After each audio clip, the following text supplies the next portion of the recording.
Oi pessoal, tudo bem com vocês?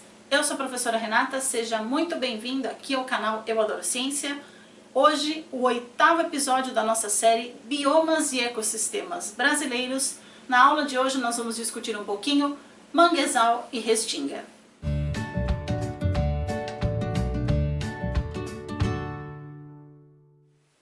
Bom pessoal, como nós temos dois ecossistemas que nós vamos trabalhar na aula de hoje, nós vamos falar separadamente cada um deles. Nós vamos começar agora com o manguezal e algumas de suas características. Bom, o manguezal é um ecossistema de transição entre o mar e a terra. E ele se forma no encontro de rios e oceanos. Então tem água doce, tem água salgada ali no mangue ou manguezal. É uma área bastante úmida, está presente nos ambientes de climas tropical e subtropical no mundo todo e sofre efeito das marés. Agora vamos falar um pouquinho sobre a localização do manguezal brasileiro.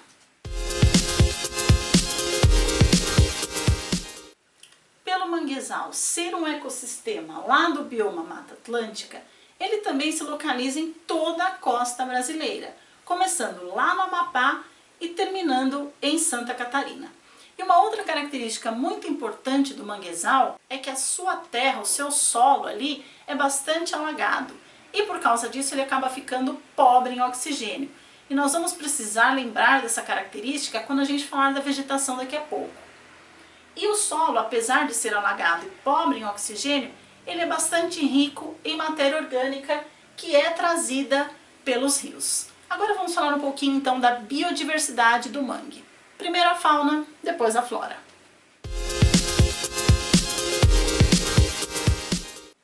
Bom pessoal, antes de eu começar a falar para vocês sobre a fauna do mangue, não se esqueça de curtir esse vídeo, se inscrever aqui no canal se você ainda não for inscrito, ativar as notificações e depois assistir os demais episódios da nossa série se você ainda não assistiu.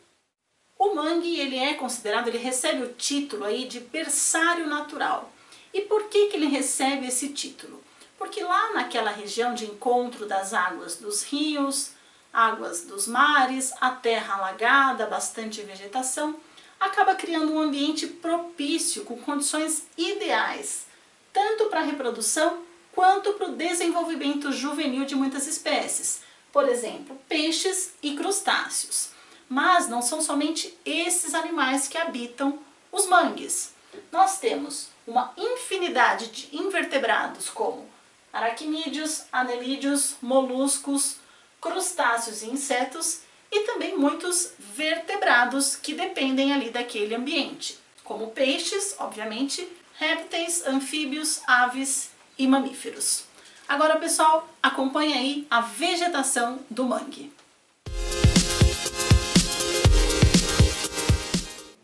Antes de eu falar para vocês algumas espécies que compõem a vegetação do mangue, nós vamos falar um pouquinho sobre as adaptações dessas plantas para viver nesse ambiente. Primeira coisa, como o solo é bastante alagado e instável, mole, essas plantas precisam ter adaptações para isso. E elas vão ter aonde? Justamente nas raízes. E essas raízes geralmente vão sair do caule ou vão sair do solo para poder dar um pouco mais de sustentação à planta. Além disso, as folhas das plantas têm glândulas específicas de sal. Por quê? Aquela região, eu falei para vocês, encontra água do rio, água doce, encontra água do mar, água salgada. Então tem muito sal naquela região. E aí essas folhas, por essas glândulas, acabam eliminando o excesso de sal que acaba entrando na planta naturalmente. E por último, a germinação de sementes no mangue não é como qualquer outra germinação, que a semente cai no solo e germina. A germinação das plantas do mangue ainda ocorre na planta mãe, até ela crescer, tiver um tamanho considerável, que a gente chama de propágulo, aí ele se desprende, cai no solo e continua o seu desenvolvimento sozinho. Agora vamos ver as 3 espécies mais comuns que existem aqui no mangue. Bom pessoal, a gente acabou de ver as adaptações da vegetação do mangue. Bom, agora eu vou falar de 3 espécies muito características ali do mangue, Mas não existem só essas três. Temos outras espécies e é também um lugar onde encontram-se muitas bromélias e orquídeas. A primeira espécie que nós vamos falar é conhecida popularmente como mangue vermelho, o Rhizophora mangli. Essa planta fica muito mais próxima do mar, porque ela tolera mais sal, e ela tem raízes que saem direto do caule para poder se segurar, chamadas raízes escoras. Além disso, seu caule é repleto de alguns pontinhos, chamados lenticelas. E essas lenticelas auxiliam as trocas gasosas dessa planta. A segunda planta do mangue é chamada de mangue preto, ou seja, é a Avicennia schaueriana. Ela já fica um pouco mais afastada do mar. Aqui fica próximo, aqui fica mais afastada, porque ela tem uma tolerância média ao sal. E as suas raízes são radiais com pneumatóforos, estruturas que ficam na ponta da raiz, que auxiliam também as trocas gasosas. E esses pneumatóforos, essas raízes, geralmente são bastante retas e bastante numerosas. Por último, a espécie conhecida como mangue branco, nome científico, Laguncularia racemosa, ela já fica bem longe do mar. Ela prefere ficar mais próxima às regiões de contato com os rios, porque ela tem baixa tolerância ao sal. As raízes, assim como do mangue preto, também são radiais. Com pneumatóforos podem aparecer bifurcações nesses pneumatóforos e em menor quantidade do que no mangue preto. Bom, pessoal, agora vem aí algumas curiosidades sobre o mangue e daqui a pouco a gente fala da restinga.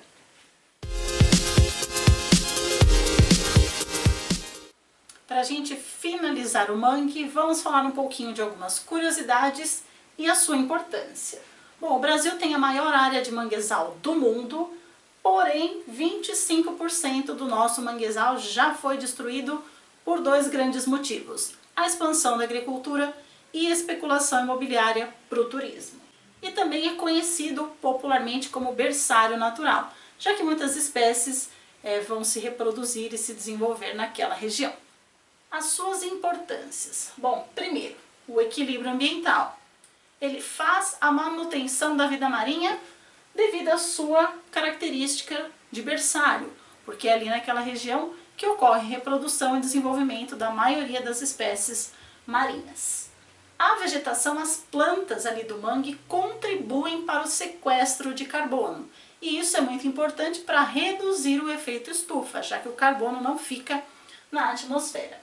E por último, o mangue também protege a área costeira, reduzindo a força das águas que vêm das marés. E um fato muito curioso é que teve um tsunami na Indonésia no ano de 2004 e nas regiões que tinham o mangue mais preservado, a destruição foi bem menor do que nas áreas que o mangue já tinha sido destruído.